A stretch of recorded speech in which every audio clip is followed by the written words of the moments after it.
Friends, if you're looking for real old school laughs, you're in for a treat because we've got them right here. Flip City Magazine. Remember Mad Magazine? Then it went woke? Well, don't worry. Flip City has no chance of going woke. That's right. 4 times a year, you'll get an actual printed magazine full of jokes, stories, comics, and more, all about today's pop culture, entertainment, and woke politics. Flip City takes terrible entertainment trends we love to hate with hilarious parodies of Lord of the Rings, Stranger Things, The Walking Dead, Star Trek, Hunters, and more. Trust me when I say there is nothing else like Flip City on the market. So subscribe today. It will be delivered in print, or you can even get it digitally if you're one of those wacky Zoomers. Either way, follow our link and sign up today, and if you put in midnight, you get an extra 10% off. Check out Flip City Magazine today. It's a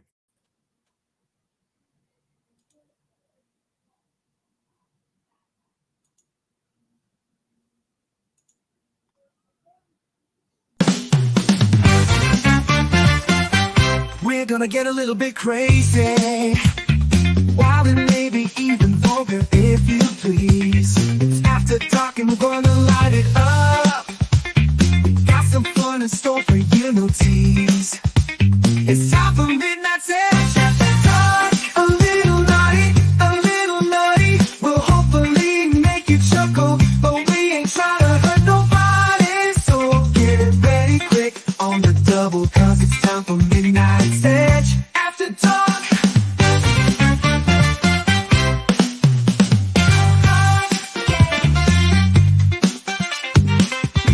Welcome everybody to the program. That's right, it's Tuesday night.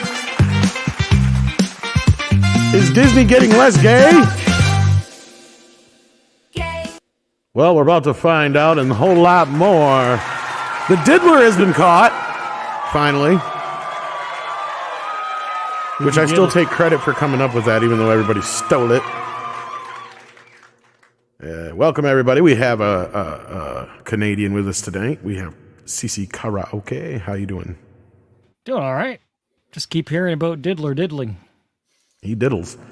We also have Price of Reason here. How you doing? I'm good. What's up? Not much. I had an eye doctor appointment today. Other than that, I'm doing fine. It wasn't that bad, actually. They didn't dilate me this time.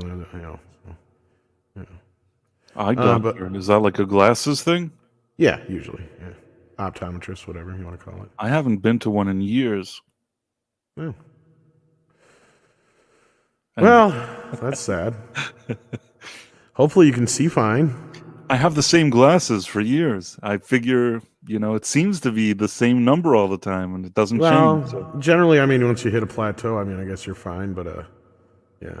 So yeah, anyway, hit that like button, share out the stream, and let everybody know we're live. Hopefully Price can still see in his old-ass glasses. Are you I get new glasses every year. Auditorium or theater? Who, me? Oh, I forgot to turn off my... Thank you for somebody finally letting me know. Forgot to turn off my opening bit. Yeah. Anyhow, welcome to the program. Oh, my whole thing just went apeshit on me. Oh, fucking Christ. How you doing, Nick? Hi. What's up? Oh, by the way, Tom slipped out and we'll plug back in. Left. Diddy now the real party can begin. Yes, Diddy did not kill himself, so just remember that. He did not. So, and that's not my truth. That's the truth. So just in case you ever hear anything different from, let's just say the powers that be. Hi, chat. Hello, Price and CC. Apparently a movie came out that is gaining some conversation sparklers. Ooh, I like that term, conversation sparklers. It's got a good ring to it. I'm surprised they didn't. I'm not. I don't really know all the details, but I'm surprised that it took so long with Diddler.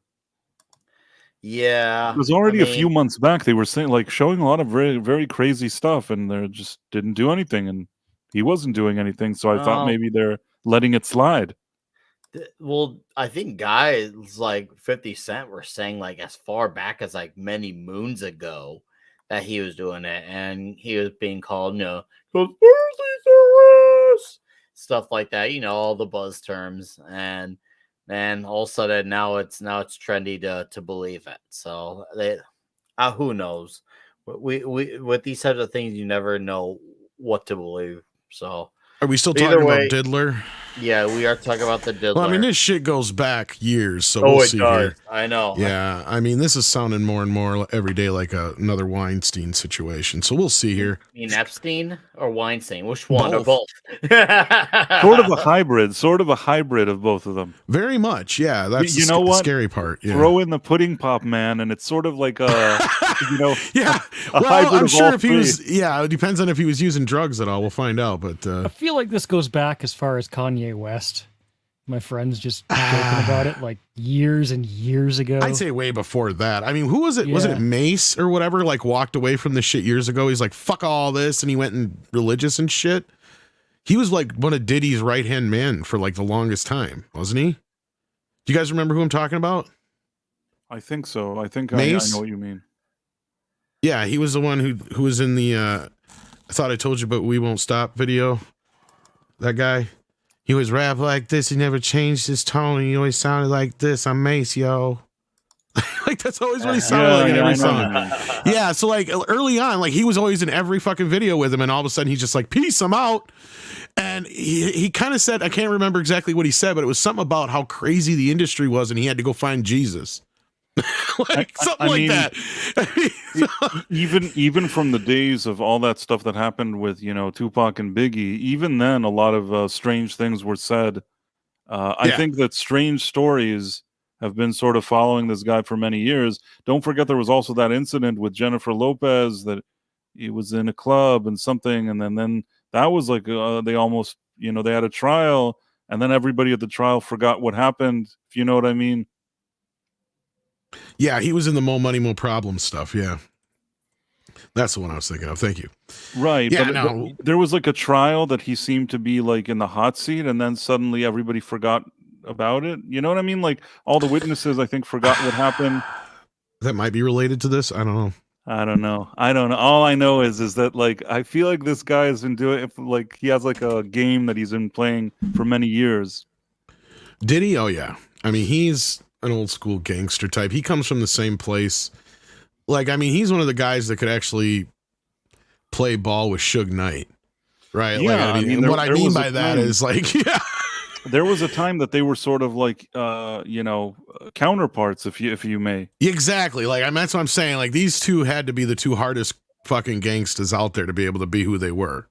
Right? Like, he ran the one side and Suge ran the other. Like, Yeah, and they didn't like East each Coast, other. West Coast. Yeah, no, but yeah, like just imagine how bad one had to be to keep up with the other, right? And I didn't, it's been 2-3 years, and they finally got Suge on because he went and fucking run somebody over on the set of because of that. Only because there was something Yeah. physical with like cameras. There was nothing anybody could do. Like otherwise, this guy just did whatever Exactly. he was doing. Like Suge could walk out of a fucking courtroom after shooting somebody on the stand, right? Like, I mean, it's like nobody wanted to prosecute. The judge would be like, "Well, I think he was justified. Case dismissed." Like He had good basically. intentions. Yeah, the guy looked like he was coming at him with some sort of weapon in the courtroom. I'm not sure, but yeah, no, Diddy was just one of those guys that was just like, yeah, I mean, yeah, we've all heard the rumors and stuff. So I mean, shit, that's one of the stories we're going to talk about quick. I mean, normally we don't cover this kind of stuff, but this is such a big fucking deal. And he's been denied bail. Okay, well, that's because they're pretty sure he's probably going to try and scooch. Because like he when does have a lot of like planes and boats and yachts and stuff. He's not Well, and that was what yes. was happening when this first come down, is they thought he was trying to get out of the country on his own plane. Yeah. And you know what? Not that I'm giving him advice, but if he, after that thing a few months ago, he should have gotten on any boat or yacht he had and left if I were him. Not that I'm saying like it's good for him to leave or bad. I'm not judging. I'm just saying that like if I was like quantum leaping now into Diddler 3 months ago, I'm on a boat out of here. If I quanted leaped into the Diddler, I'd be like, no, get me out of here. I'd get on a boat and leave. Why couldn't it have been Ice-T? Nobody wants to fuck with Ice-T. Ice-T is old. He's on the CSI criminal justice show, whatever the hell it is anymore. SVU, but yeah. SVU, yeah, that one. I like that show. Why did you punch Ice-T in the face? Anyway, Sean Diddy has been denied bail on trafficking and racketeering charges.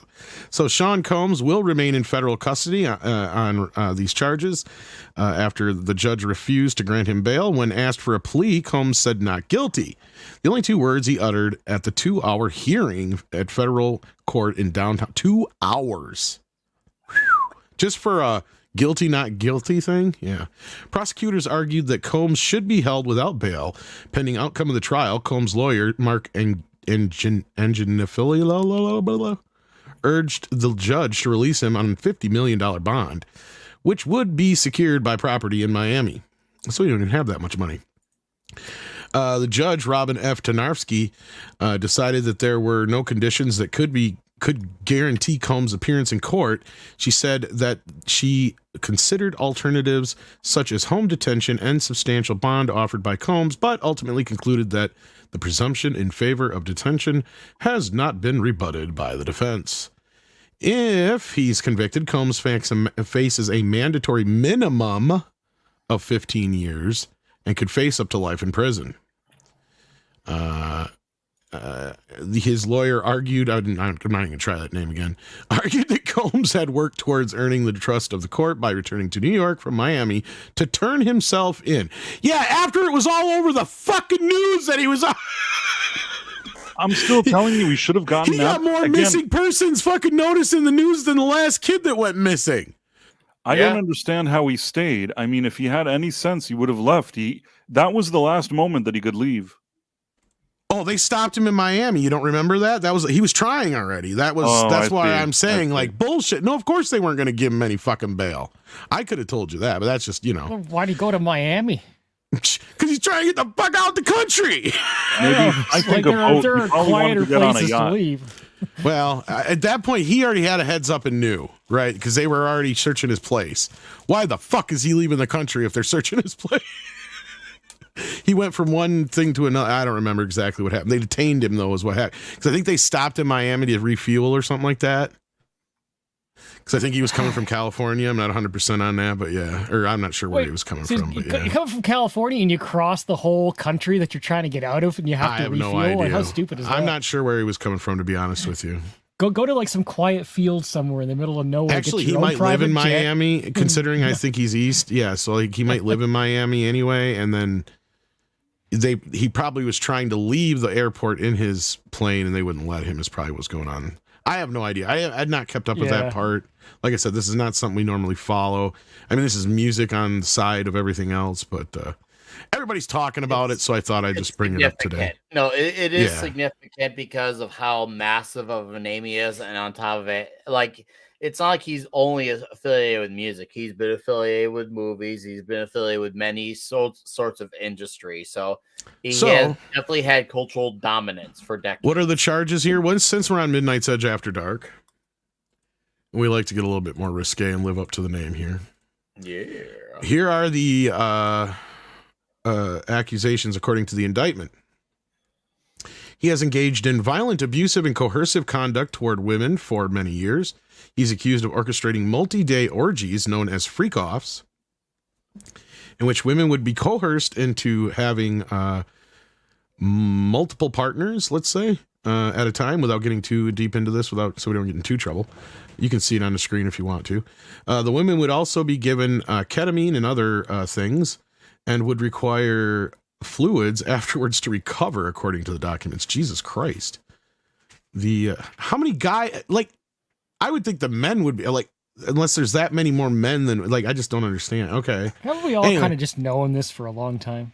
I mean, this is just a party, right? Like, at one of their fucking things. Like, I mean, you're rich and you have a party. It's just going to be nothing but sex and drugs and rock and roll, right? I mean, the freak-offs were a large part of the prosecution's argument in court. They described them as elaborate performances that could take place over multiple days, which occurred between 2009 and 2024.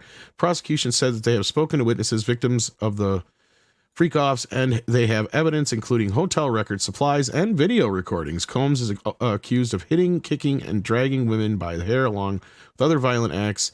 The documents claim that in 2011, he and an associate kidnapped someone at gunpoint and set fire to another person's car with a Molotov cocktail.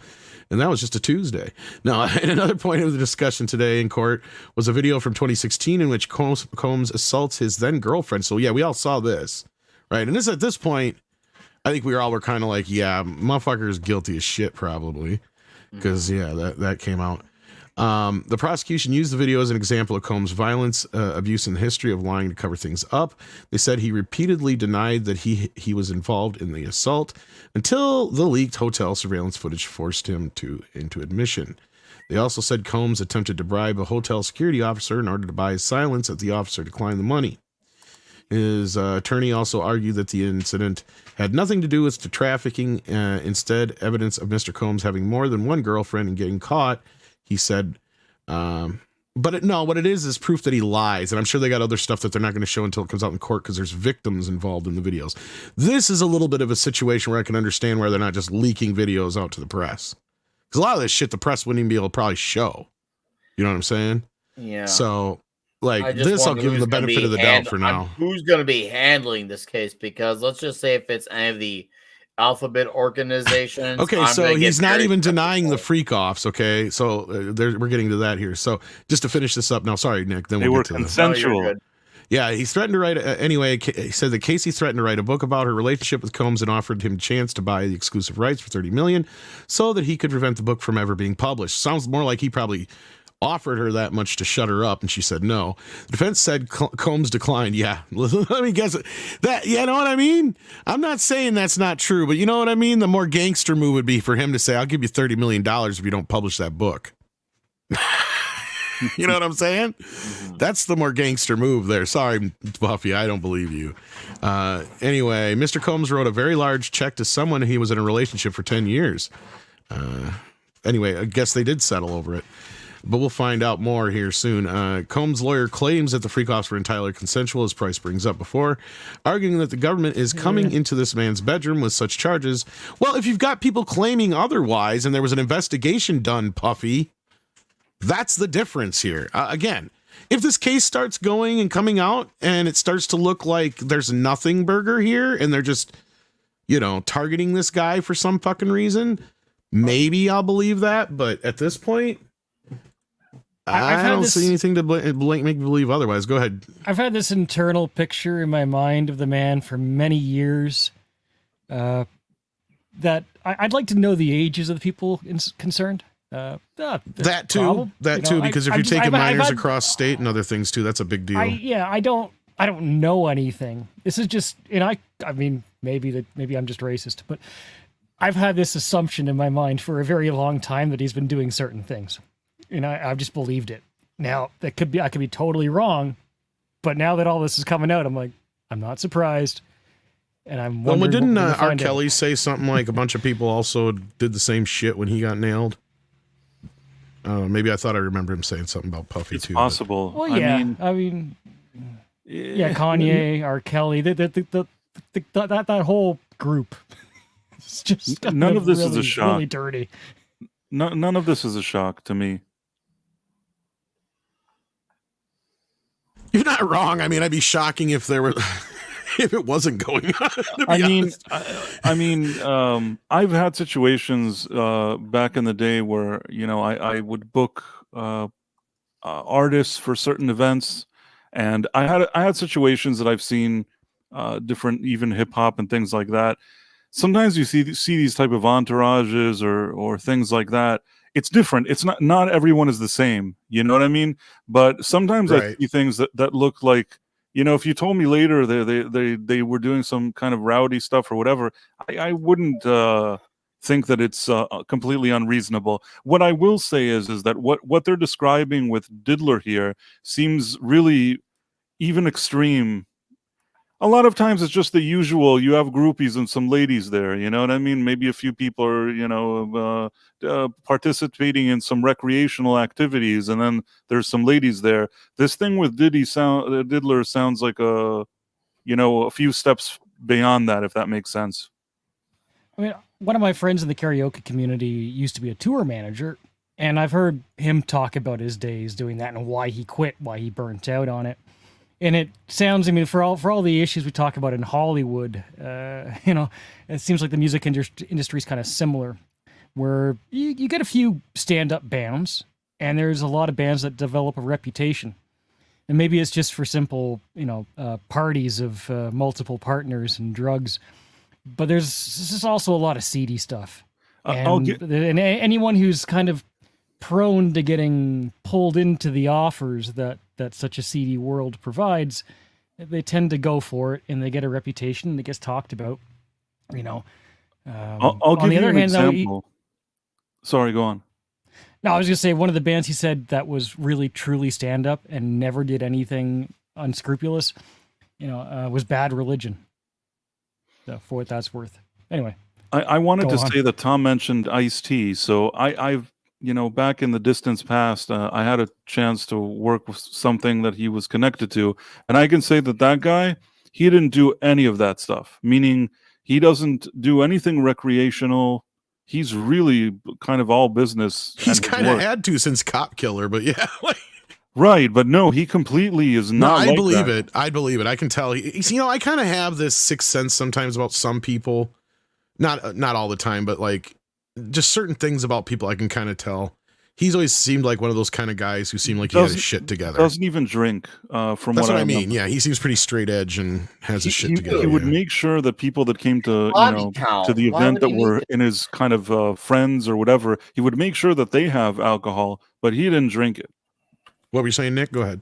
I was saying Ice-T has body count. Why would he need to drink?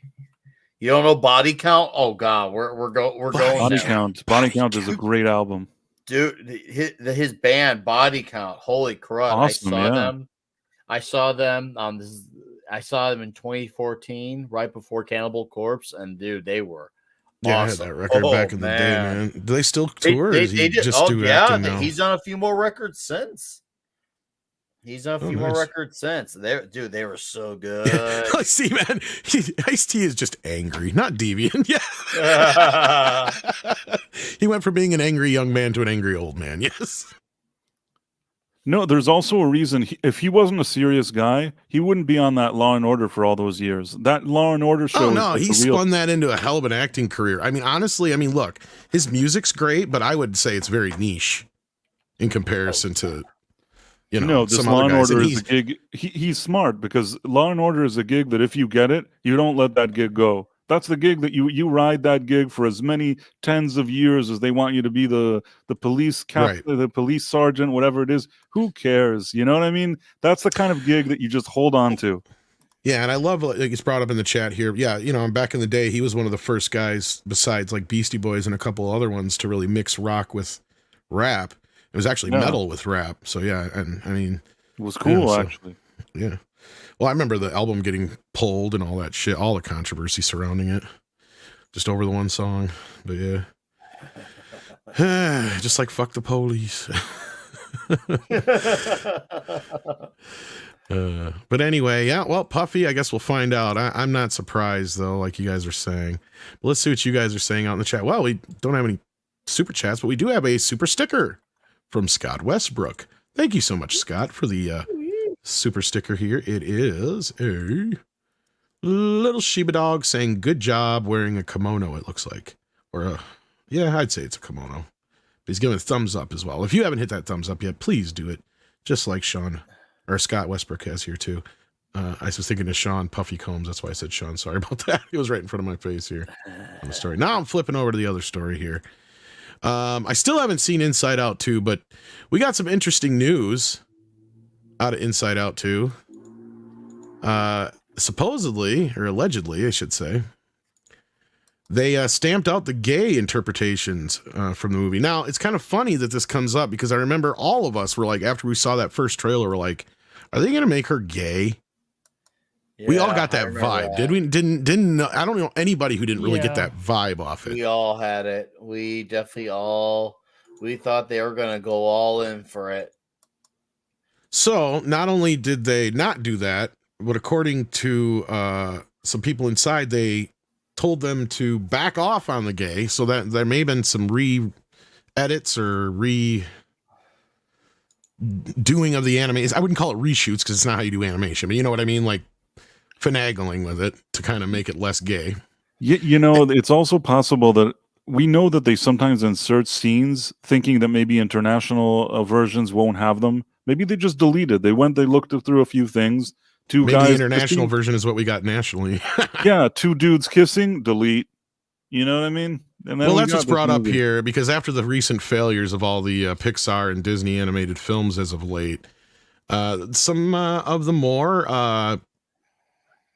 activists within Disney, especially Pixar, let's say, according to this, were kicked out, and not only that, left out of the film's profits. But honestly, unless there's somebody who I can sit here and say, oh, well, they didn't want to do all this gay shit, then they don't deserve the profits if they do. So like, that's what I'm saying. Like, so you didn't do anything really at the end of the day, or you didn't contribute anything. So why would you get any of the profits? But that being said, that's the allegations being made here. But they said that Pixar made a lot of work to make sure that no one would potentially see them as not straight. That's what was told by one source. So yeah. The trailer also gave me Turning Red vibes. I don't if that. Well, that's another movie that had either. a little bit of controversy subscribed to it too. No, that movie, I haven't seen it. I have friends who are parents, and let's just say they're pretty socially aware of things. They said the stuff in Turning Red there's been way worse stuff than what was in Turning Red. That's what I've heard too, and even Script Doctor came. And he even like, and they both went as far as says honestly it's kind of an overreaction. And there's things they will not hesitate to say no, like our child's not watch this. But they said Turning Red was not one of those problems. So, at least it does appear that some of the things that Chris Gore and myself and a few others have been hearing about Disney squeezing out some of the more loud activists, because we learned that a lot of this happened during the Florida stuff. So it also makes me wonder if this wasn't the movies that Chapek greenlit. Mm-hmm. And or at least under that regime, he's like, no, take this shit out of there. So that's a little bit a while back, but the problem with this is that may be happening, and certain other things that Marvel may be changing, but yeah. We got some new news out of this Agatha show. I don't know who's looking forward to this crap. Is that the thing where they said it's going to be the gayest MCU Well, that's show? the whole point of this story here I'm bringing up. Yeah, because the Acolyte Part we got 2. a bunch of interviews with the cast. It's such an integral part of the hear show it. is the relationship. And it's all about the gay. And, Tina's almost like the gay kid in the room full of English teachers. Like the way that gay kids often have a affinity for their English teachers. He's in his. They do. People always ask me like, "Oh, was it?" I get asked quite often, "Oh, was it hard?" Going into such a feminine space. I'm like, no, it really wasn't. Why are they always living up to every fucking stereotype on top of it all? So like, Is this guy gay? Shouldn't honestly, be like. Probably his marching orders.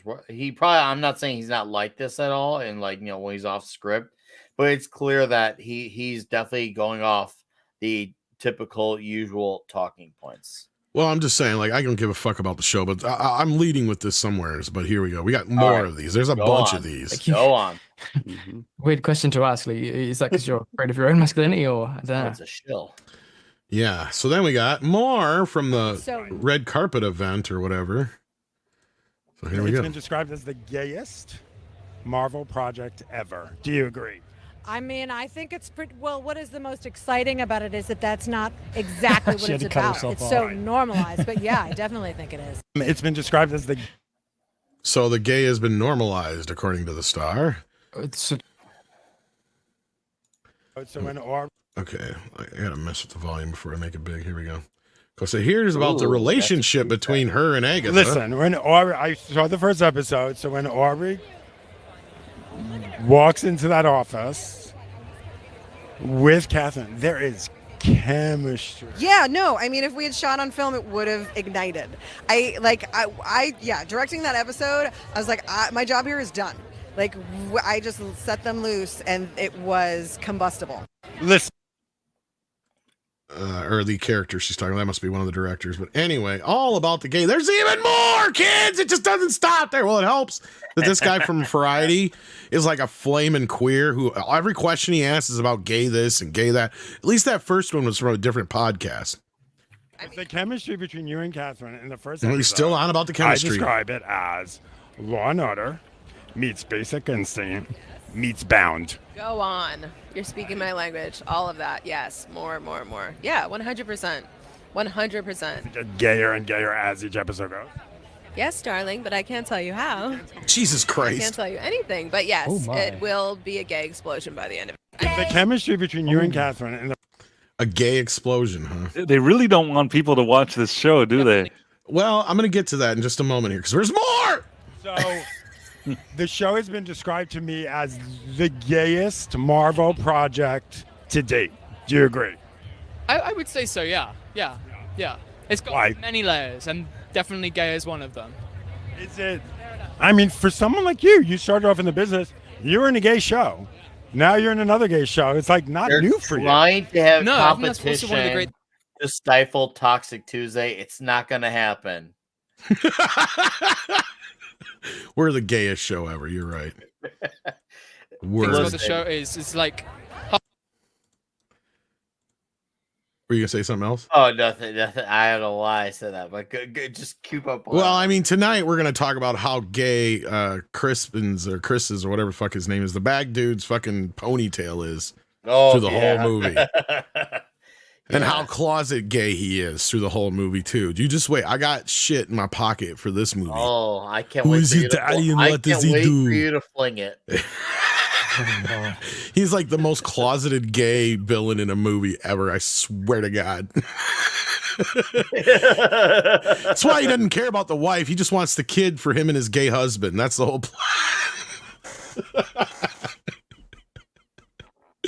Huxtable is very like the queerness is I miss when I used to be able to just do that. Just thrust gayness onto characters. Like, let's go back to that. Like, I didn't mind when gay people did that shit. It's like, yeah, okay, fine. You want to live in that little fantasy world? Sometimes I do that stupid shit too. But just to make myself laugh. So, if you want to do it for your own self-gratification, that's fine. But don't have it be every goddamn thing in the movie or show. the plot of the show, whereas this is like teens queer, this is the queer characters in the show, but it's not like the driving force of the plot, which is I think really great. It's really like really nice. Just You haven't talked about anything but that, so how can it not be? Agatha is the Okay, we know what the actual plot is, but it's so fucking paper thin, that's why. that Agatha is the gayest project Marvel has ever done. Wow, the same Agree? question. This I is the would one that's agree going with that, viral. Yeah, Why is it? you'll see. You'll see when you watch it. But I think witches are queer inherently, just because. What Is that she true? Wearing? They're I making. mean- I heard about this, Tom. This is one of those. Oh, they're being outcast, and because they were outcast, so therefore anything I that's mean- considered outcast is inherently Right. That and Well, I Oh, don't. God, here's the this thing: such a isn't part of the major whole leap. thing with like the witch trials and the whole thing with witches before is that they are kind of quasi lesbian? Wasn't that kind of the accusation? no, So I don't that I'm think not that gonna- was. I don't Okay. think Tom, that was the in that accusation regard- ever. see, Tom, you're being intelligent about it. In that regard, you may have a valid point. However, she's not seeing it from that sort of lenses. They're just look as anything that's outcasted is that. That's all. It doesn't matter the context. It doesn't matter what type of human being you are. They just see outcast equals that. You're thinking of it way over the line. Don't give these type of people that type of credit because they ain't thinking as smart as you are. We are outcast and like set aside for many reasons, and I think See, there you go. show- Called it. Outcast. No, I You see see where my you're point. coming from. I Yeah, tried because to that's throw where it in she's there. going from. But like, no, my understanding of witches, at least in the traditional sense, that one of the reasons is like the only time they would use men was in their fucking rituals and spells and stuff like that. Unless there was a warlock involved. I mean, I don't know. I could be wrong, but I mean, like that was part of the accusation generally made on them. But I could be wrong. shows a really good wasn't representation of there. different types of. She turned me into a newt. Like, oh, better. People, and that we can all use the power we have within to like go forth and be great. That Agatha. So, okay. So, let me see. Is there any more here? Did I have more? Okay, no, that's it. Okay, that's it. That's it. All right. So, with that, I don't even give a shit about the show, but going off of what you were saying, Price, my thing is I think they realize nobody gives a fuck about this show. And all they have to sell it is the gay stuff, so that's why they're going at it so hardcore. I could be wrong. No, but at this point, right. I think that's where they're at. They're like, fuck. The only chance we have in an audience right now is the gay audience. I just hope that it's not as a ass covering technique like with the Acolyte, that they'll say like, we tried to do this inclusive show, but all the ists and phobes didn't like it. I hope that's not what they're preparing here. Even let's just say most gay men, lesbian ladies, who probably have who let's just say they have their heads together in line. Most of them are not going to care about this type of stuff either. Sure, you'll have the Twitter shippers, but half the Twitter shippers won't even watch it. They just like the idea of this. Like a lot of the other things, they just like that people are doing the thing that they want them to do, but they're not going to get invested in this. They'll talk about it so it gets trending, so it gives that perception of, look at the online buzz about this, but that's not going to translate into watching numbers. It's more smoke and mirrors, so they can try to get people to buy into, look at how big and successful this is. They want to have control of public perception of this, like other things. Yeah. Like I said, I have no interest in the show. I don't know too many people who do outside of just the casual passing, interest we have in it just for this, being on YouTube. But yeah, I mean, that's where I'm like, I think they're just doing this on purpose at this point. They have nothing else, right? And no, they do. You're right. They do have nothing else. So they got to use this. And pour it out every last bit, and they're gonna keep on doing it forever. Any other they'll probably do it for Ironheart too. They probably will. I would not put it past them, because Ironheart's gonna bomb. We know it's gonna bomb. You know it's gonna bomb. They know that we know it's gonna bomb, and still they're gonna try to still promote it. I'm still wondering about Ironheart, because I saw something, and I don't know if it was a joke or what the deal was, but they asked Don Cheadle about Iron Wars or whatever, and he had no idea what they were talking about, unless he was joking. Or Armor Wars, yeah. Yeah, I mean, here's the thing with that, Tom, to be very fair. Most of the times, Marvel stars, good day, bad days, they will flat out lie if they're involved in something. So whether they know or don't know, they will flat out lie. I mean, just go look no further than 2014 or 13 when Paul Rudd was being casted for Scott Lang Ant-Man. He said, oh, that's just all rumor. And we all know what happened, even though it's so obvious. On the same thing with Andrew Garfield. He flat out lied. And he admitted at least that, yeah, he had to lie about the part. So with that type of stuff, you never know. Now, should Armor Wars be canceled? Yeah. Should Ironheart not be released? Yeah, but I don't think it's gonna be dropped. Even though it should, but that's the consequence of making sense. A lot of others still don't.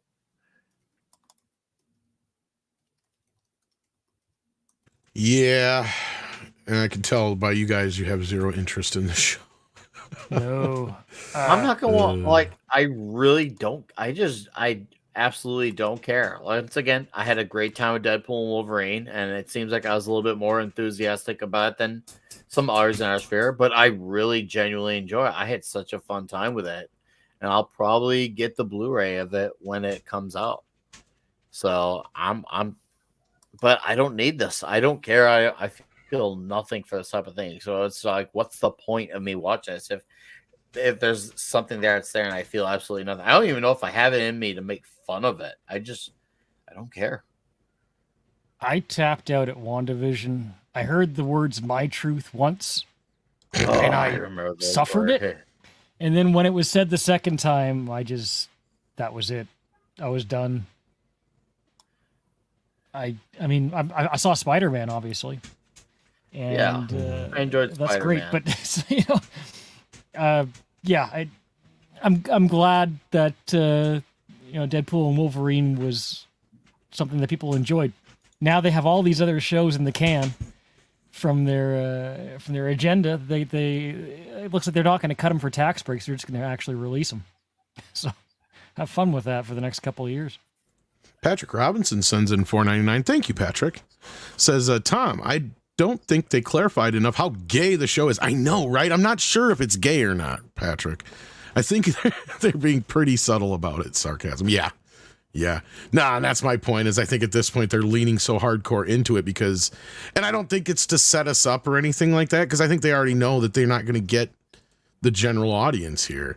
I mean, of course, if they do play the normal cards, then I'll be like, whatever, I guess you're right. But to me, at this point, I think they're just playing the hand that they're dealt and trying to get out of this with a, not a poker bluff, but it's basically just like, yeah, we're telling you what we got, and that's it. Like, can you beat that? No, not really. So, but yeah, no. Yeah. And that was basically the main stories I had tonight, guys, unless there was any more. That's going to be one of the shortest meads in history. Wow. What the fuck, y'all? Short mead. Yeah. I was quietly looking for stories in the background. There was a couple other things here I was looking at that we might get into here. Actually, I was going to talk about this. I mean, we could talk about the Transformer thing, but I don't give a shit about that so much. There was a story. I remember. Go ahead. I was gonna say, apparently there's some things going around. Apparently that might actually be decent, which I still have a hard time believing after seeing how horrendous that trailer was. What's that? The Transformer one. Yeah, it's been getting fairly decent reviews, but this was, I thought, kind of interesting. And then we'll ask Price what he thought about a movie that he saw. Former MoviePass CEO Mitch Lowe pleads guilty to securities fraud conspiracy. Did you guys see this? I did. Yeah, so he faces maximum of 5 years in federal prison under his plea agreement, which was made public on Monday. Lowe agreed to cooperate with prosecutors. So he admitted that he conspired to deceive the public and investors about the sustainability of a company's $9.95 a month movie subscription service. Like, kind of like we all said, it was unsustainable. Like, how do you get in these deals? Right? Like, I mean, we had a great video come out at the time about all this shit. So yeah. So needless to say, there we go. Just to follow up from a story from before. So yeah. Yeah, it's a outside of the Diddler. It's a slow news day. Yeah, kind of has been. I'm sure there's something I missed. Well, I'll tell you what. I need you, Tom, to stop asking about the bathroom. There is no bathroom. There's no bathroom. It's a failure. Shut up. No, instead of watching Transformers movie, if you're a reader, just go read the Transformers comic that is currently going on. It is freaking awesome.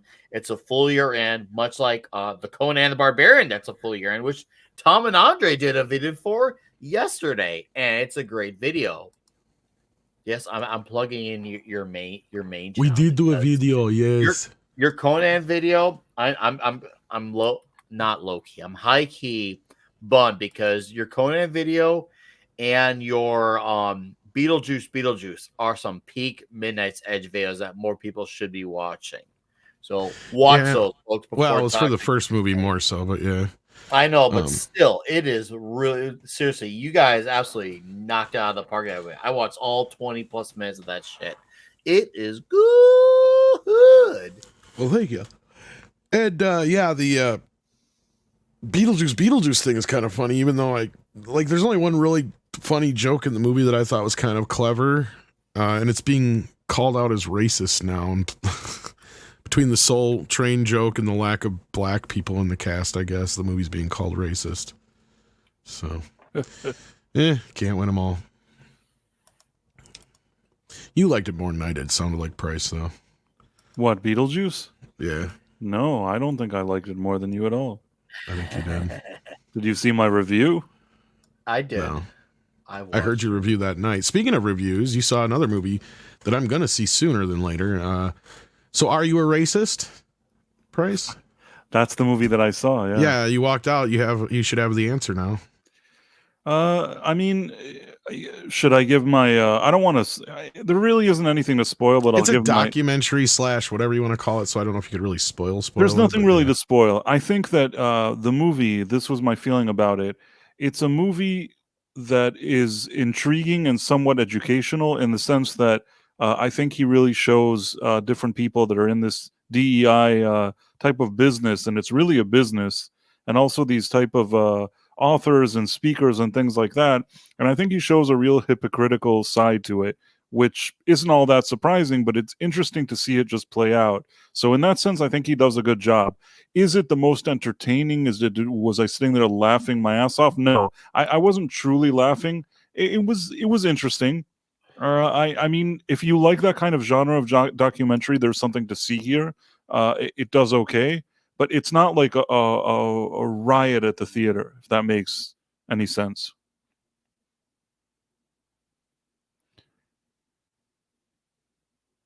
Is anybody still there? No, I'm here. We're just listening to. I'm just formulating my thought. I'm looking forward to seeing it.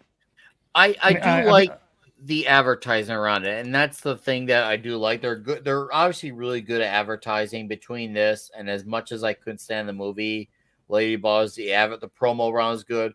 Also the promo for what was it, Jeremy's Razors? The initial ad for that was outstanding. Like it was straight up Macho Man, cream of the crop.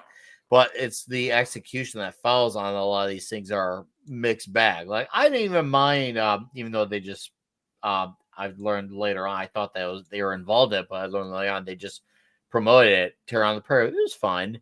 And Jeremy's Razors, I tried it once, it's okay.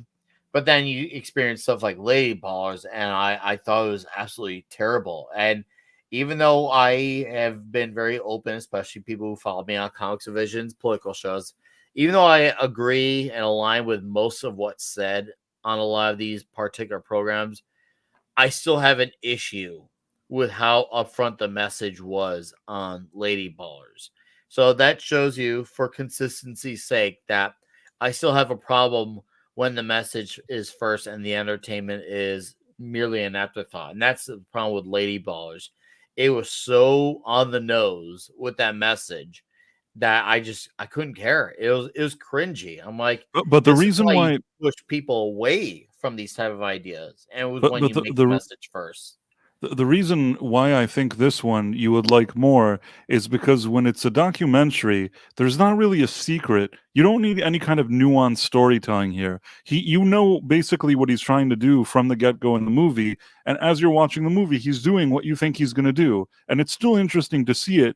Could it have been funnier in the sense as he was going for like a Borat thing? It could have been funnier, but without the huge laughs, it's still interesting. That's all I'm saying. I'm just glad to hear that it's interesting because it doesn't necessarily need to be funny. I mean, when you look at the term "Am I racist?" and you see who's involved with Matt Walsh, and I know he did that What Is a Woman that actually did get some outsider eyes on it, which, hey, I can't stand what that guy says as far as pop culture goes, but good for him if he's getting actual conversation going. It seems like he's doing the same thing with this. I would say, Matt Walsh, please shut up about pop culture and just stick with your documentaries because apparently you got an audience for it, and I will give you credit where it's due, even if it's for you. But that would be my same concern. Is Lady Ballers was way too on the nose to be any good.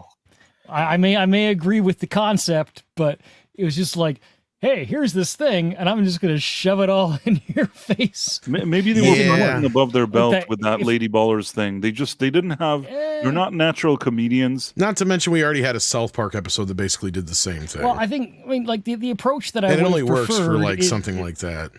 Is the approach I would prefer, and I'm wondering if this movie's better at it, is where he's not actually going into it like telling you what it is he's trying to convey. He's just actually kind of playing the character and being a part of it and letting the reactions of the people around him tell it for you. My understanding, I haven't seen it yet, so Price, correct me if I'm wrong, is he doesn't really even hide who he is per se. Right? Well, Like, he does. There's a part at the beginning that he goes to a place and he doesn't hide who he is, and then when he goes like on, he steps outside. Apparently, they recognize him. So at least as far as the movie's quote unquote narrative goes, he then after that incident figures like he'll try to seem more like a snooty, DEI expert. And that's when he like switches his look to be like with a man bun and whatever it is. It's kind of silly. I mean, I chuckled a few times, but it wasn't really funny. I actually think that when he does the man bun and those clothes, he really doesn't look like Matt Walsh as much. And that's probably how he got into those places. No, it does work. And once again, he does seem to have an edge with doing this. And once again, the whole thing with him and Robin DiAngelo, I did see the clip on that, and the fact that it got her to delete her Twitter, I gotta say that's pretty damn funny. The fact that and you know what? In the movie, I really feel like he highlights her hypocrisy. I always have some kind of issue. Honestly, this is the weird thing for me to say. I don't love movies where they take a person and they kind of fool them. I don't know why I've never loved that, but I'll say that, in terms of getting a point across, it certainly gets his point across, and with her as well. And in addition, I think the final comment I'll say here, if Sacha Baron Cohen was able to fool people, especially in the first one, but be like hysterical, Matt Walsh doesn't have those comedic chops. He's clever, but he doesn't have the thing where like you're really laughing hard. You're just sort of like, okay, he managed to trick them. It's nice to see, but it's not as funny, if that makes any sense. Makes a lot of sense. It does to me, because I don't see him as a comedian in all, my interaction with his content. I can see where you're coming from with that. I haven't seen the movie Am I Racist yet, obviously, but Sacha Baron Cohen actually is a comedian. He's it's like one of the movies I laughed at the hardest in my entire life was probably Jackass. Honestly, I mean that's dumb shit, but it's like the first one, the second one, the third one. Well, particularly the first one. Just.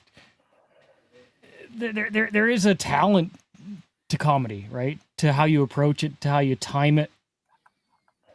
And maybe it is just something as dumb as dressing up as an old granny, and acting like one and messing with people or going to the hospital. And then that first movie is like gets an x-ray with a car up his rectum. Like a toy car up his rectum, and the expression of the doctor's face was hilarious. Was legendary. That's just me being a dumb boy, but I laughed so hard I almost keeled over at that. And Dude, if he's going, yeah.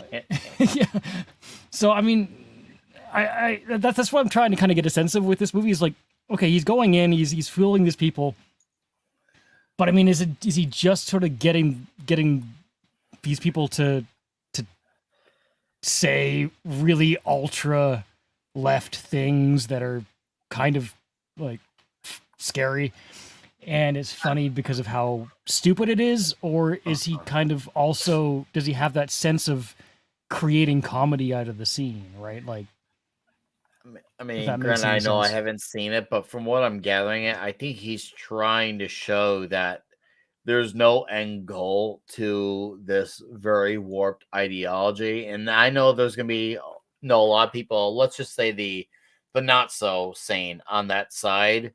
They don't care if they're being hypocrites. To them, the ends justify the means no matter what. But to the people who are in the center or even center left, center right, I think he's trying to show that there's no goal, there's no solution, there's no end game to this situation. It's just to keep this going, to keep you angry, to keep you mad, and to show you how silly this all is. And ultimately, what we're fighting about over is a bunch of nonsense. I mean, that's what I'm gathering from this, especially with the Robin DiAngelo part about it, when she basically showed herself by saying there's no actual way of actually ending this. This is a thing that just needs to keep on going, and people need to always repent for. And I know she didn't use that word for, but I'm applying that terminology to her because she is basically trying to be all Puritan like about it, but except from her side. I was listening to Tim Pool's review of it earlier, and I thought he made a really, really good point, is we all know who this guy, who Matt Walsh is, but the majority of people don't know who Matt Walsh is. That's part of probably why he was able to make this movie, right? I mean, people exactly in general are not so familiar with him that they're going to see him even in this kind of disguise and have a clue, right?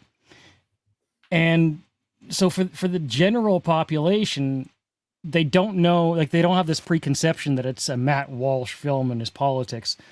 You know, they might, if they go in blind, they're going to watch it and they're going to be entertained by it. And they're probably going to look at it and say, wow, this is, people are really freaking crazy saying all this dumb shit. And, you know, even if regardless of whether they're left or right politically, because it's so far off to one end of what's going on here, right? That it's just ludicrous and entertaining to the vast majority of the population. If they don't have that preconception, because they probably don't know. I mean, Matt Walsh is he's not a nobody, but like he's not like ultra famous, right? So you have to be somewhat versed in knowing what happens in politics to at least know who he is. That's not someone who let's just say you mention a name like, I don't know, just Lady Gaga. I mean, you mentioned their name, and whether people like her or not, everyone knows who she is. Obviously, Matt Walsh is far from that. Matt Walsh is a name that you have to know about a little bit about politics, and you right away know who Matt Walsh is. And I just think that's part of the. I mean, maybe that's part of why, you know, the legacy media has refused to review it. Also, politics, but. I mean, if this movie all know why it gives them the perception of, hey, look at this traction they're getting.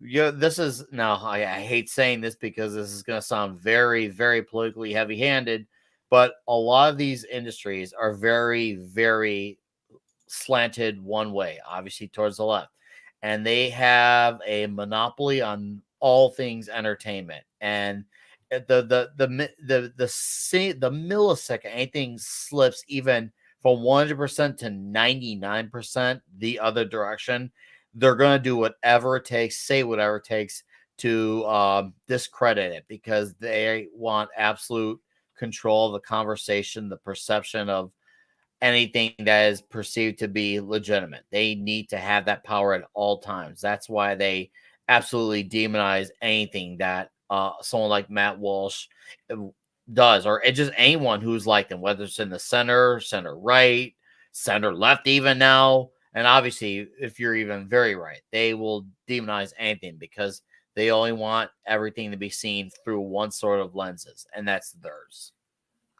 I think that's where Lady Ballers failed, because it was so on the nose and so obvious that it's not going to communicate very effectively to the wider audience.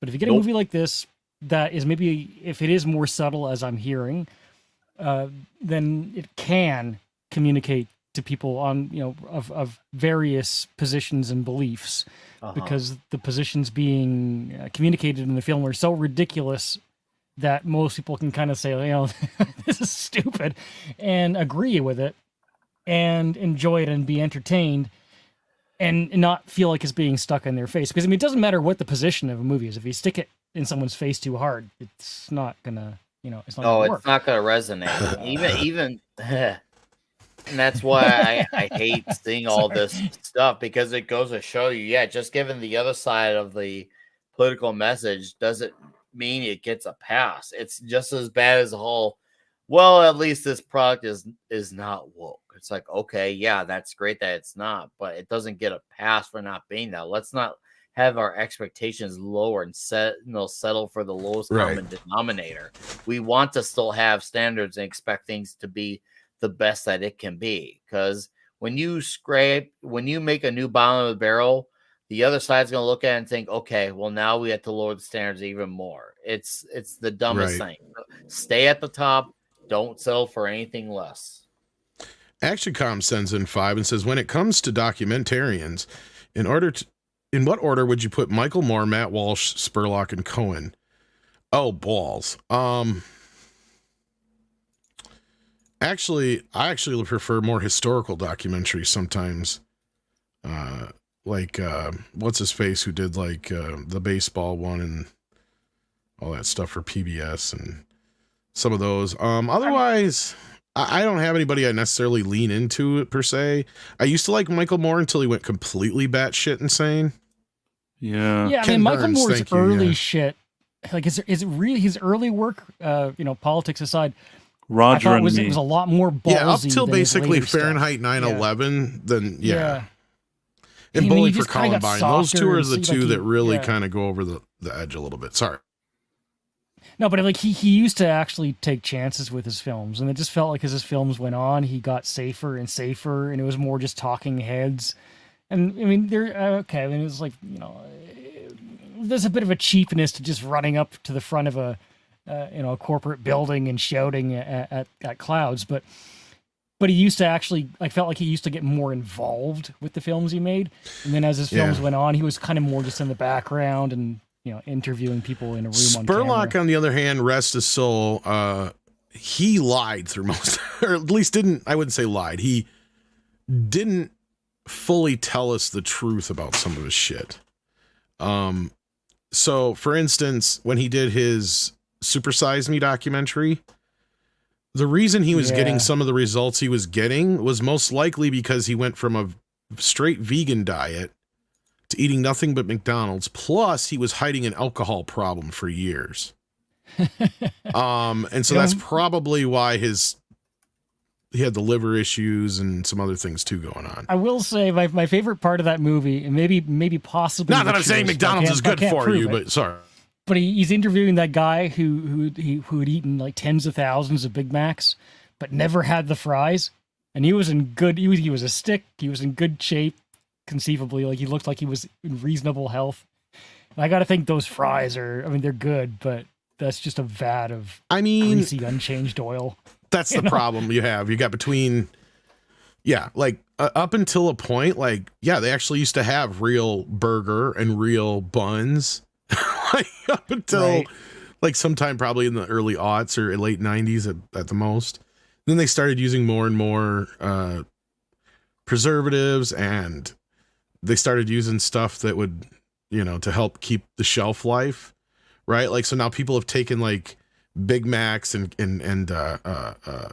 kids meals from the early thousands and stuff like that, and they'll show pictures of them now, and they're still or late 90s and stuff like that, and they're still not molded because for whatever preservatives and stuff they have in them.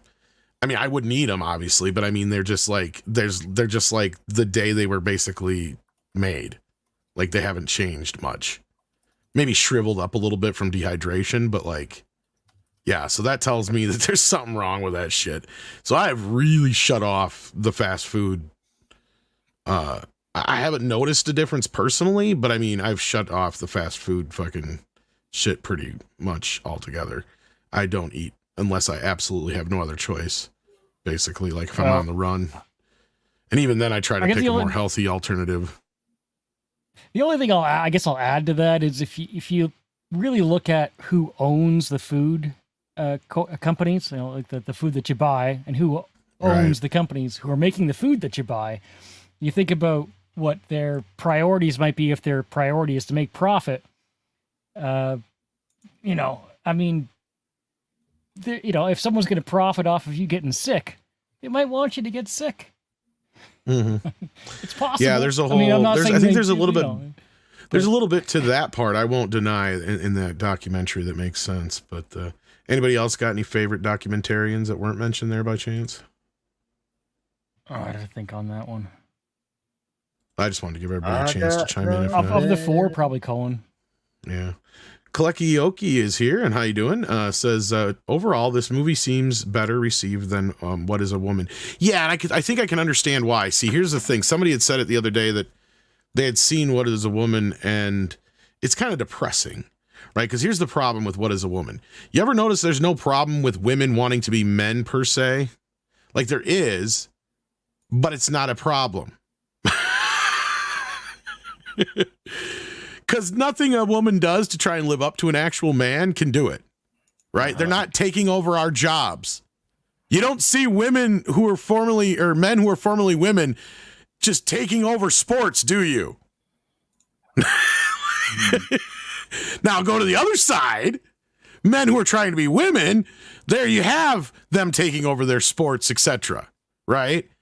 So, women, on the other hand, my point to this is because men, we have nothing to complain about. If we did, we probably would. Women won't complain about that shit because then they think they're being mean, right? So a big portion of women won't speak out. And the ones who do, they get ostracized like fucking J.K. Rowling, right?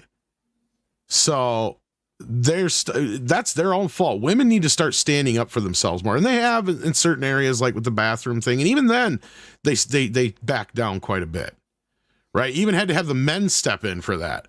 Like a lot of men are like, I'm going to have my daughter going into some fucking bathroom with some grown man. I don't give a fuck if he's got a dress on or not, right? I mean, we're not going to sit here and buy that shit. So look, I mean, I'm not going to comment too much on that, but I can see that's why. Am I a racist on the other hand? Clearly, most people are not anymore. I mean, I've brought it up a million times. We've all talked about this a million times. Growing up in the 80s and 90s, it almost felt like racism had gotten pretty much squashed. Now, granted, it was still around. There was still areas where xenophobia might have been still a thing, especially after 9/11, right? But I wouldn't say the racism was such a big deal anymore, per se. But anyway, you were going to say something, CC.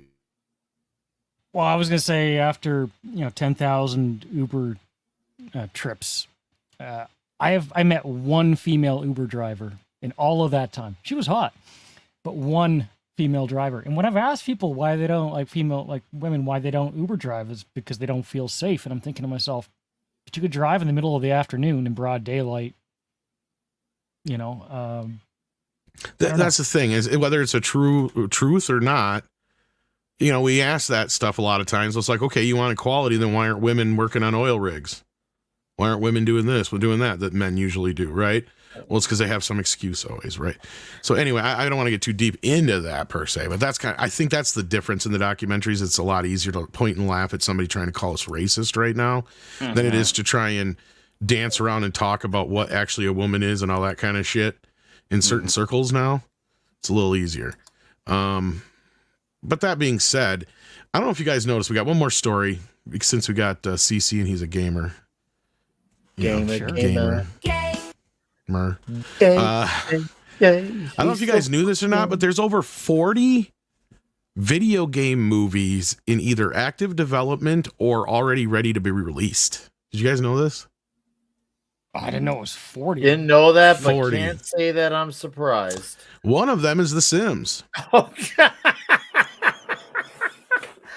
There's a ton of potential in this, and they're not going to realize it. Yeah, I want a horror film based on The Sims where everybody gets fucking tortured in a fucking room with no wall or no doors. I mean, the things that Sims players do with their Sims, you could make it into a movie. Honestly, CC, this is where the people who like trying to get into my movies should stay the fuck out of it. Just do the shit in their Sims in their household and keep it away from me. That's what I want. Quit doing your fucking fan shit on my time. Sorry, you were saying something. I was just saying, like, it would have to be like I don't know where this is. Yeah, well, go into the article because I want to know where they're going with this. All right, so Sims movie from Loki director Kate Herron lands at Amazon MGM. Now, I vaguely remember like 2 years ago them saying a Sims movie got greenlit, and I'm like, why? Like even Roblox, I'm kind of still going, huh? All right, whatever. It's not made for me. But I mean, I loved The Sims. I got addicted to The Sims. I don't know too many people who didn't. Like, you have to walk away from The Sims after a while and never look back, right? Because at some point you're just like, no, I can't do this. I'm doing more in this than I am my actual life, right? Like, it's pretty sad when your sim is more. I think that's why people get sick after a while and just fucking kill their Sims off. Because you realize your sim is more successful in life than you could ever be, and you're like, this motherfucker. I wouldn't mind if they went meta with this and the Sims were all being controlled by the user, and the user was making them do things. I mean, you don't have to go over the line with that, but like starving them or not letting them go to the bathroom and just all the things that sim players do. You could be. Here's the thing. We'll get into this here, but I think this is one of those examples of movies where I'm going to be like, where I've been trying to say is not everything can be adapted into a movie. A movie based on a video game from the franchise The Sims is closer to coming to life. Amazon Studios announced Tuesday that a film is in development based on the long-running EA game series. Kate Herron, known for directing Disney Plus series Loki, will helm the feature film from script that she co-wrote with, Brioni Redman, I guess. Is that the name? Lucky Chap and Vertigo Entertainment are producing the project with Electronic Arts, the Sims team. Heron and Redman will serve as executive producers. Hollywood Reporter reported in May that the Sims film was in the works, part of the larger Sims series that launched with SimCity in 1989. I got another game I get addicted to too easily. The first Sims game was released in 2000 and allows users to create virtual people, establish their homes, and direct their goals. And kill them in horrific ways. The Sims movie is the latest collaboration between Lucky Chap and Amazon MGM Studios, following My Old Ass, which stars Aubrey Plaza, and it was released Friday after premiering at the Sundance Film Festival. The two companies, who gives a shit about all this shit? Do they even have anything about the movie? Nothing about the movie here. Okay, so we still have no idea what the movie's going to be about or how they're going to approach this. The people making it might have no idea, but I approach anything with electronic arts on it with suspicion, because they are they are favorably the Disney of video game companies. Hey, Jason. They are the absolute worst. Wow. So yeah, like this is one I think is gonna. I mean, it could be fine, but because I was wrong about the Lego movie, but they were pretty clever about the Lego movie, right? The Barbie movie was almost on point until that third act, basically. Something like The Sims, I think you're right. Like they have to approach it in a way that's unique, that works for this. Because look, some games can be adapted to a movie just straight, right? Like Sonic, Mario, Mortal Kombat, typical shit like that. You can pretty much just take the story from the game and into the movies, right? Some of these games are going to take a lot of work to try and adapt.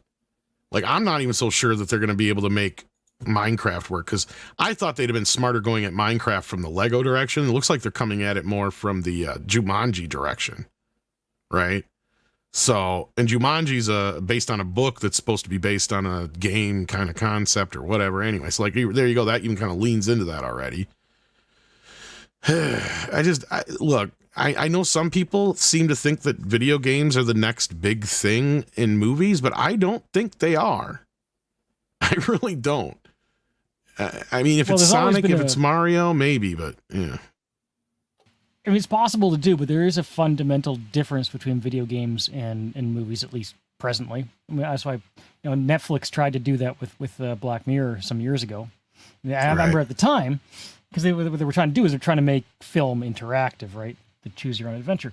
And they were really excited about making all these things, and then they realized how complicated and expensive it was, and I guess that episode of the show wasn't particularly successful, so they kind of gave up on it. But video games are interactive. You are up in the environment, you're interacting with it, and there are ways, obviously, to make a good movie. The Mario Brothers movie did it well. Sonic has had success, but fundamentally, I think those exceptions, though, yeah.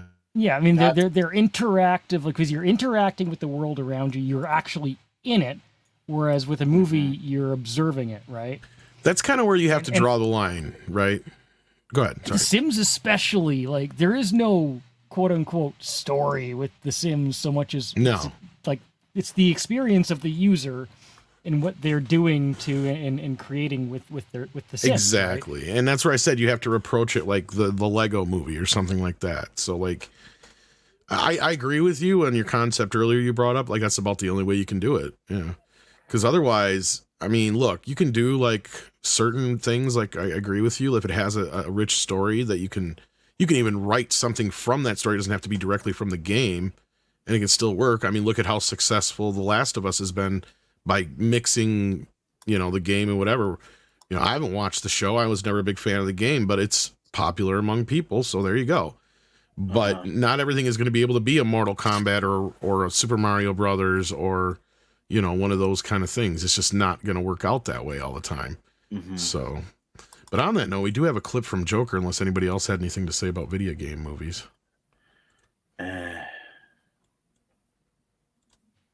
Joker. Well, yeah, so basically those who are watching this on replay, if this gets clipped out, that's why. Here we go. Here's a scene from the new Joker film.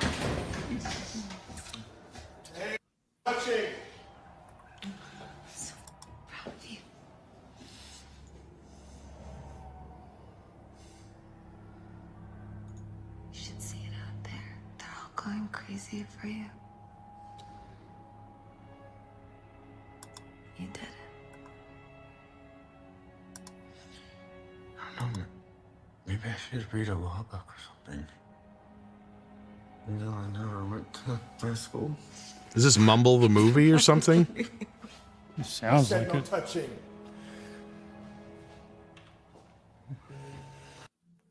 Like that's all they're doing is mumbling. You can do anything you want. You're Joker.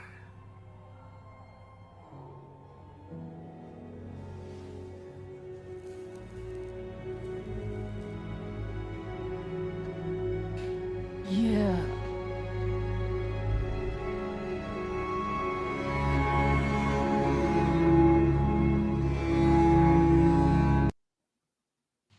I get why they cast Lady Gaga. She's popular. She's, you know, but was she the right choice? Because my friend the other day sent, I didn't even realize this existed. They sent me a music video of Sia. You know, I guess she was somehow involved with this movie. And I'm just thinking, I'm a Sia fan. Like I'm no one. Sia's involved with this. Well, she had a song put to the movie. Really? Sia has a good voice, but I hope I never hear any of her songs again. Oh, I don't mind her writing. I think she's. But all right. she has a very the way she Lady Gaga's acting if you're a in this little scene. girl. The way Lady Gaga's acting in this scene is very. It just feels a little bit like, I don't know. It's not quirky enough. I don't think. You know, if that makes sense. He's supposed to be in an insane asylum. You know, there should be a little more. I'm not feeling the energy in this scene, and I feel like it doesn't have to be Sia, but what I, you know, when I saw that, I was like, you know, that's the kind of energy that I would want from the counterpart to this Joker, right? I think this movie's going to be a stinker. Yeah, I'm not feeling. I'm not feeling the chemistry here. But I have a question, Stacey. I hope You it's like good. Sia? I do hope it's good. You guys like Sia? Yeah. Why? Because She's classy. she's actually older than you'd think. First of all, No, I think she looks old. I thought she was old, and she looks it. Yeah, it's because she's been in the industry for a lot longer than you'd think. She burnt herself out early on as a writer or some shit like that. And then she was writing like mediocre songs for the likes of Rihanna and stuff like that. Yeah, like, she was doing some other like stuff. a diamond or whatever. And then she had a chandelier thing or whatever. And then she started doing her own shit. And yeah, she has a great voice. Yeah. She has a good voice. And in comparison to some of these other ladies, she's not a terrible songwriter. But to tell you that I, in the comfort of my own home, think to myself, you know what? I'm going to put on some Sia now. That has never happened in the history of the Price of Reason residence. Never happened in all the 50 years that she's been around that I've said, like, I want to put some Sia on and chill. I have. So there you go. That's how I feel about people like I do not like Lady Gaga. I have no interest whatsoever. And if this is, and they haven't. Now that I can't say I own one of hers anything. Yeah. What's the music in this movie? They still haven't shown us the music. And then there was that interview where she was kind of talking down the music, and I'm like, so are the songs bad? You know, and so there are people that I would if there are people I would prefer in the role. I would prefer Sia, or if you don't like Sia, Aurora is another one of my favorites. You know, people who I just feel have a bit of a kind of a classier approach to songwriting than Lady Gaga for this role. And I really hope the movie's good, but I am still waiting for them to at least show me the songs. Show me a song. The movie's, coming up now. This would be a good time to release it. Give us one of the songs from the movie. Show us that it's going to be, really great in that regard. Being that it's supposed to be a musical. Except that now they're saying, well, it's not really a musical. We're just going to have some music in it. Yeah, Read by Nature, she is that's one of the reasons that she hit her face, yeah. Although you can probably find a picture of her out there. She did do that movie a couple years back that bombed horribly, though. I haven't seen that yet. I heard a lot of weird shit about that, but yeah. But let's see what you guys are talking about out in the chat. We got Kenneth Dowling in the house. Thank you so much for sending in $20. Thank you. Woo! Says, hello, Tom. Hi, gentlemen. I saw your story on Diddy. As a black man, I am disgusted. I don't care if he's actually gay, but he abuses women physically with impunity for years. If he's guilty, I hope he suffers for his crime. We didn't even bring up the fact that there is all the gay accusations too, actually, right? Mm-hmm. Yeah, I forgot about that, actually. Yeah, to be honest, yeah. Yeah, no, I think once that video came out, Kenneth, I think everybody's kind of like, yeah, it's kind of hard not to believe the shit they're saying about him now. So yeah, I see where you're coming from here. And yeah, it's pretty sad that this has happened to somebody like that that has been around this long, and they got away with it. Nonetheless, shocking. The best thing is, Kenneth, is you're your own man. That type of guy doesn't represent you. You're your own guy. You be the best. You. Oh yeah, I don't judge people like that. Yeah. Dumb like that can rot. No, none of that was none of my judgment comes from a racial point. It's more of the lifestyle of the gangster rap, if anything, and it's not isolated to just black culture, although it is largely black culture, I guess. But the same thing could be said about hair bands, right? It's like I said, sex, drugs, and rock and roll, right? It's all the same. Doesn't matter. Mm-hmm. You can fall into those, even in movies and television, you can fall into the same, traps. Like we've talked about that shit too. Now, I'm not saying he fell into any sort of bad thing. No, this was his doing. He found the power. He had the power, and he knew he could get away with it for so long, and that's just what it is, right? Infinite Wanderers in the house. What are they going to do in a Sims movie that they can't do in a regular family neighborhood sitcom? That's what I mean, Infinite Wanderer. What's the approach with this? They gave us 0 in that article. Not even a synopsis, not even a concept, nothing.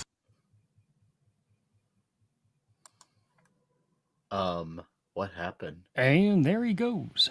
Yeah, Tom. Well, Tom pulled out again? Gone. Oh, nobody ever pulls out. It's Tom. a lie. Cece, what's the weather like where you're at? It's quite beautiful, honestly. You're still on the road. I like it in the 60s. I don't know what you're on the road. How you all survive in the. Yeah, a couple more weeks. Nick, have you listened to some music recently that wasn't some weird lady singing for little girls? I listened to the new Striper album this morning. Does that sound manly? Is it something that I would enjoy? I can't stand. It's not that I can't stand. It's good that there's women singing and stuff, but I don't need only that. I feel like a man. I don't hear men singing anywhere anymore. Well, we don't have singers, period, anymore. Well, I mean, there's great ones out music, there. But... yeah, in mainstream music, you don't. But as far as that's what I mean. As far as the other side of the pond, yeah, I mean, you could. There's tons of great. No, I didn't lose connection. Tom's back. I didn't lose connection. I need a new mic. Okay, my mic is touchy as fuck. Both of the inputs are so fucking jacked. The cat will come up here and he'll bump up underneath here, and my whole fucking thing goes. So I have to go out, reset all my sound, come back in. I can't do it any other way. Is so erect? Yes. You had a jacket? Yes, because if I don't have it up any higher, he'll come up and bump it, and it's... I'm just ready to I need a new mic, guys. That's what I'm saying. I need new headphones, too. These are like cheap shit headphones that I got. I've had a rough fucking go of it lately. Just... But yeah, I don't know if you guys talked about Infinite Wanderers super chat here, but yeah, I agree. I honestly don't know what else they could do at this point. So yeah, sorry about that, guys. Technical difficulties. How do we get round, Tom? And I'm talking about the avatar. It's in it's in the brand, and then you scroll to the top where you can also change like the colors of your brand. This stuff here. I'm retarded. Like that stuff and do all that. I guess I have to figure out where brand is because I don't see anything that says brand on my. Well, you won't on here on yours because you're not signed in right now. Oh, for when I'm then signed you in on can mine. change from. Oh, and then I underneath like that's round. default cam. It looks professional. It works. So yeah, with that, I guess unless there was any other stories, I guess we did pad it out to a 90 minutes because we got a couple extra stories at the end there that come across. About the music, the whole music angle. Good stuff. Yeah. All right. Anybody else got anything? All right.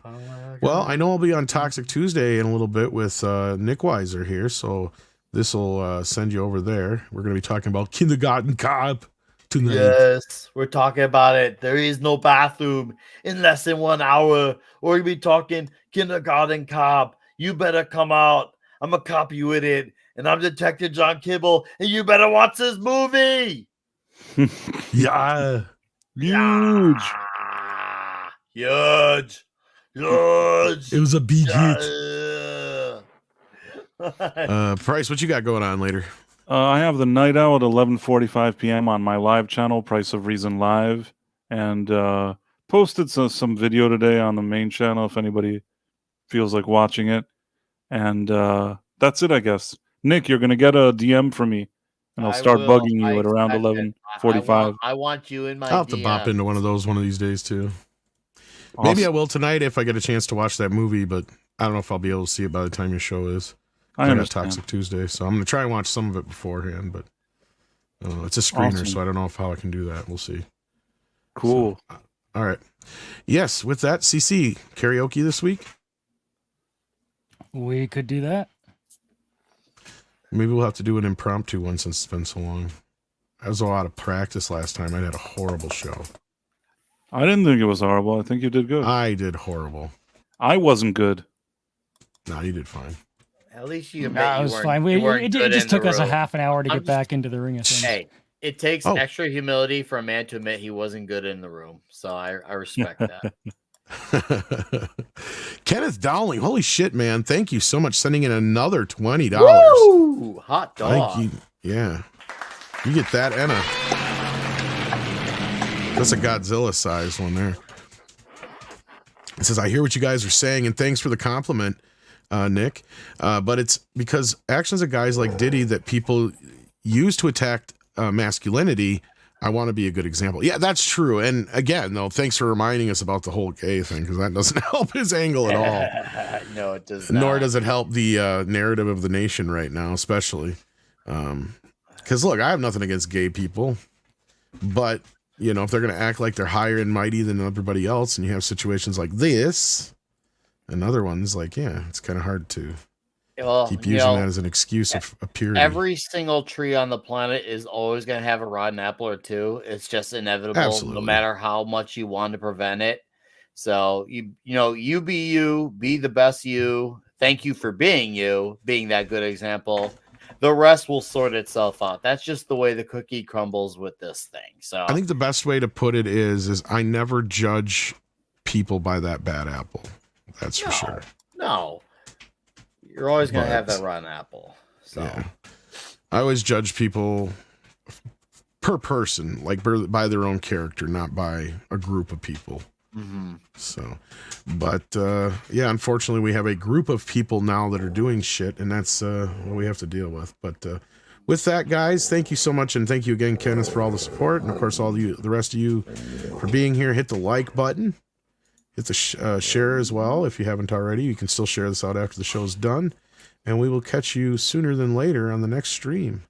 Bye, Z's. What the hell is wrong with you people?